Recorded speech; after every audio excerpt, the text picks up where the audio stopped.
રાજ્ય અને દેશના રાજકારણમાં ખૂબ મોટી હલચલ દેખાઈ રહી છે। ઉપરાષ્ટ્રપતિ પદ પરથી જગદીપ ધનખડના રાજીનામા બાદ સીપી રાધાકૃષ્ણને આજે શપથ લીધા છે। એક બાજુ ભારતીય જનતા પાર્ટી મંત્રીમંડળમાં ફેરફાર કરવાના મૂડમાં છે, તો બીજી બાજુ કોંગ્રેસે જૂનાગઢમાં ધામા નાખ્યા છે। ગઈકાલે જૂનાગઢ ખાતે મલ્લિકાર્જુન ખડગે સહિતના નેતાઓએ આયોજિત પ્રશિક્ષણ શિબિરમાં હાજરી આપી અને નારાજગી પણ વ્યક્ત કરી। આમ પણ મજબૂત વિપક્ષ તરીકે કોંગ્રેસ હવે ક્યાંક ઢીલી પડી રહી હોય તેવું દેખાઈ રહ્યું છે। ત્યારે 2027ની ચૂંટણી પહેલા કોંગ્રેસ આળસ ખંખેરી હવે ઊભી થઈ રહી છે। નમસ્કાર, BS9 TV ન્યૂઝમાં આપની સાથે હું ભગવતી વિશાવડિયા। ગુજરાત કોંગ્રેસમાંથી શક્તિસિંહ ગોહિલે ગુજરાત કોંગ્રેસ પ્રદેશ અધ્યક્ષમાંથી રાજીનામું આપ્યું। ત્યારબાદ અમિત ચાવડાને પ્રદેશ અધ્યક્ષ તરીકે જવાબદારી સોંપવામાં આવી। કોંગ્રેસે શહેર પ્રમુખથી લઈને ખૂબ મોટા ફેરફારો કર્યા। રેસના ઘોડા અને જે લગ્નના ઘોડા હતા બંનેને અલગ કર્યા, પણ આ ઘોડા પ્રત્યે હજુ પણ કોંગ્રેસની નારાજગી તો તેટલી જ છે। આમ તો સૌથી જૂની અને બહુ લાંબા સમય સુધી સત્તામાં બેસેલી પાર્ટી આજે અસ્તિત્વ બચાવવા માટે પણ લડી રહી હોય ત્યારે એક સવાલ સ્વાભાવિક છે કે હવે જો આ પરિસ્થિતિ અને નીતિ રીતિ અને કાર્યપદ્ધતિમાં કોંગ્રેસ નહીં કામ કરે તો અસ્તિત્વનો અંત નક્કી છે।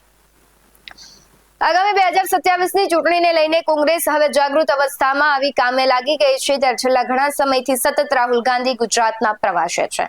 કોંગ્રેસ સંગઠન સૃજન અભિયાન અંતર્ગત રાજ્યના અલગ અલગ શહેરોમાં જઈ કોંગ્રેસના જિલ્લા પ્રમુખો અને કાર્યકર્તાઓને આગામી સમયની રણનીતિ પર પ્રકાશ પાડશે। ત્યારે ગઈકાલે ગુજરાતમાં કોંગ્રેસના સંગઠનને મજબૂત બનાવવા માટે જૂનાગઢ ખાતે આયોજિત પ્રશિક્ષણ શિબિરમાં રાષ્ટ્રીય અધ્યક્ષ મલ્લિકાર્જુન ખડગેએ શહેર જિલ્લાના જે પ્રમુખો છે તેની કામગીરી અંગે નારાજગી વ્યક્ત કરી હતી।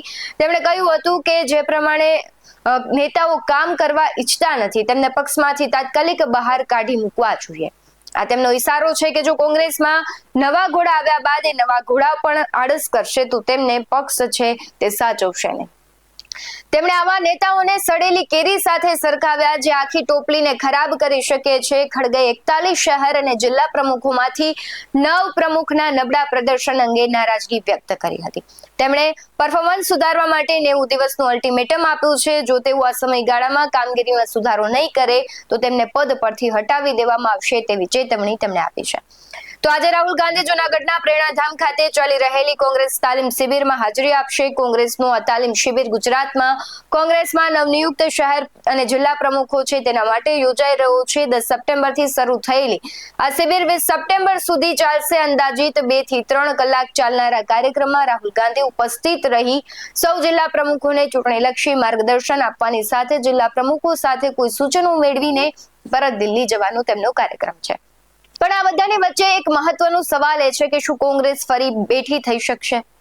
વિધાનસભામાં પણ કોંગ્રેસના ધારાસભ્યોની સંખ્યા ઓછી હોવાથી તે મજબૂતી સાથે વિરોધ કરવામાં કાચી પડી રહી છે અને હવે કોંગ્રેસનો વિકલ્પ શું કામ આમ આદમી પાર્ટી બની રહી છે અને જો આ વિકલ્પ એકદમ ઉભરી આવશે તો કોંગ્રેસનું અસ્તિત્વ છે તે મુશ્કેલીમાં પણ મુકાશે તે ચોક્કસ છે।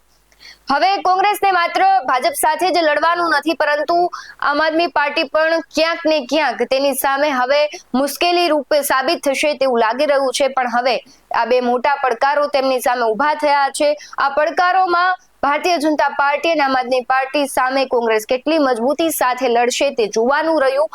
ખાસ હવે બિહાર બાદ સૌથી રસપ્રદ ચૂંટણી ગુજરાતની રહેશે। આમ તો અમુક ટકા વર્ગ કોંગ્રેસ માટે ફિક્સ જ છે, પણ નવા મતદારોને કઈ રીતે આકર્ષવા, કઈ રીતે સ્ટ્રેટેજી પૂર્વક કામ કરવું તે કોંગ્રેસનું ભવિષ્ય નક્કી કરશે। જો કોંગ્રેસ હજુ પણ પહેલાની જેમ જ કામ કરતી આવશે, પોતાની આળસ નહીં ખંખેરે, તો કોંગ્રેસનું અસ્તિત્વ ગુજરાતમાં જોખમાં છે તે પણ નક્કી છે। તમને શું લાગી રહ્યું છે? કોંગ્રેસનું અસ્તિત્વ ગુજરાતમાં હવે કેવું રહેશે? ટકી રહેશે કે પછી કોંગ્રેસ હવે ખતરામાં છે? તમને શું લાગી રહ્યું છે? કમેન્ટ બોક્સમાં જરૂરથી જણાવજો। આવા જ વધુ અહેવાલો સાથે ફરી મળતા રહીશું। તમે અમારી YouTube ચેનલને સબસ્ક્રાઇબ કરવાનું, અમને Facebook અને Instagram પર ફોલો કરવાનું ભૂલશો નહીં। બાકી અમને અપડેટ્સ મેળવવા માટે જોતા રહો BS9 TV ન્યૂઝ। નમસ્કાર।